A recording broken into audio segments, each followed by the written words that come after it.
My presentation on dehydration. According to 6 dehydration facts that may surprise you by dripdrop.com, dated January 21st, 2015, 75% of Americans are chronically dehydrated. So obviously, we all drink water, we need it to survive, but are we all drinking enough? Well, this obviously tells us not really. For me, hydration is very important because it's a very easy way to keep yourself healthy, and that's something I've struggled with in my past. Staying hydrated is very important and can be done easily, plus it has very great benefits. So first, let's talk about dehydration. So dehydration has many negative symptoms and is very dangerous actually. So according to dehydration from mayoclinic.org, dated September 19, 2020, dehydration occurs when you use or lose more fluid than you take in, and your body does not have enough water and other fluids to carry out its normal functions. This occurs easily, and a lot of people are honestly dehydrated and they don't even realize. In some cases, it's not as severe that you'll feel it immediately, but it does have a small effect that some people might not even notice. Also, depending on your age, the symptoms can be very serious.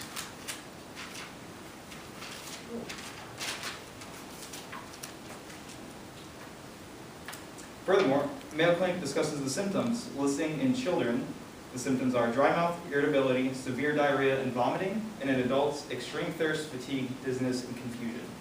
Here's a little bit more on the symptoms that you can get. So you have fatigue, dizziness, concentration difficulties, dry skin, cramps, headaches, a lot more things that can come along with being dehydrated. So actually, in both children and adults, these symptoms can be fatal. In severe cases, adults can experience heat cramps, exhaustion, and strokes. They can also experience seizures, and they can also go into probably the most fatal and serious issue is hypovolemic shock, which is where the body doesn't have enough fluid to pump blood and keep your vital organs going.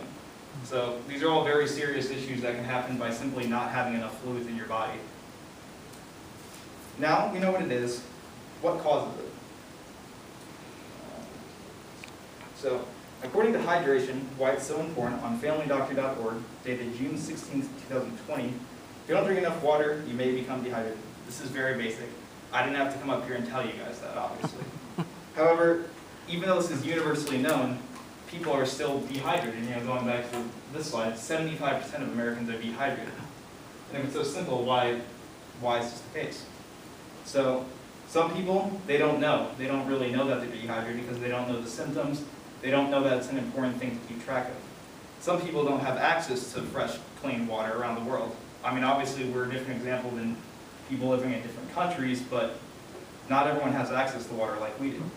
Also, some people don't really drink water, and that might just be their choice, or maybe they have restrictions or whatever. But some people don't take in enough water that they need to be doing. Also, depending on your body type, the daily recommended amount is 2 liters or more of water a day. In addition, an article, Water and Nutrition by the CDC, dated October 5th, 2016, states that being hydrated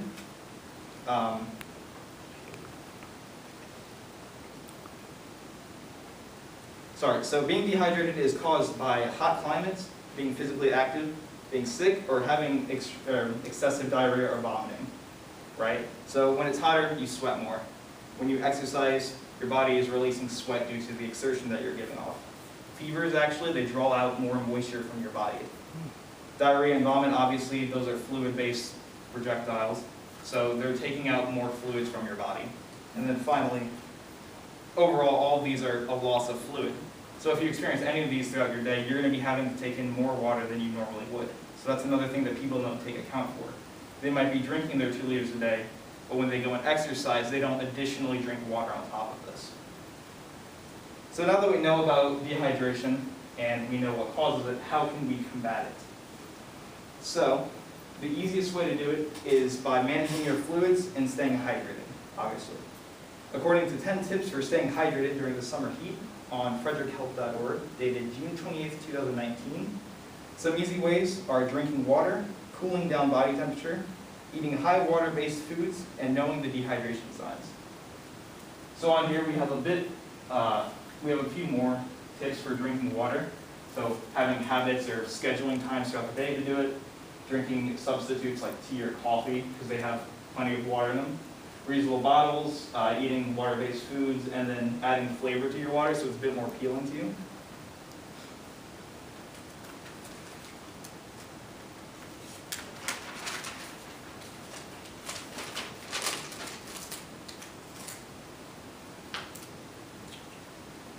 So obviously drinking water is obvious, but that 2 liters a day or more is very important to keep track of to keep yourself hydrated.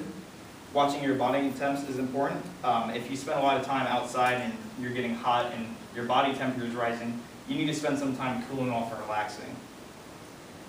Water-based foods are a great source of water actually and fluids for your body. Foods such as cucumber, celery, watermelon, and grapefruit, those have about 90% of water in them. So you don't just have to be drinking water constantly. There are also foods that can help you achieve that water intake per day. Also, knowing the symptoms, it'll let you know when you're experiencing dehydration and when you need to pay a bit more attention to helping yourself with that. Finally, Joe Leach in an article titled 7 Science-Based Health Benefits of Drinking Enough Water. So I've been talking about staying hydrated, but I'm going to tell you why it's really good for yourself and why it can really help you be a bit more healthy. He states that staying hydrated increases your physical performance, gives you higher energy levels, increased brain function, it cools down your body temperature, and it helps dispose of waste throughout your body. So obviously, being more hydrated, you're going to be able to do a lot more physically. You're going to have more energy, you're going to be a bit more active, you can do more throughout the day. You're going to have better brain function, so that's your memory, your judgment, your thinking skills. It also aids metabolism, which is helpful for weight loss. And it regulates your body temperature, so drinking water is another way on its own to help yourself stay dehydrated, as I spoke earlier about how you need to manage your body temp. And then finally, it cleans out your body, so it keeps a healthy inside for yourself as well. So drinking water is necessary to survive. However, staying hydrated is incredibly easy and it's beneficial, so you might as well take the extra step. In conclusion, dehydration is a serious issue. There needs to be a bit more awareness for it. It's not just as simple as drinking water. You know, people can die and people have serious symptoms along with it. So by keeping track of your hydration and keeping ourselves hydrated, we can provide ourselves better physical and mental health for ourselves.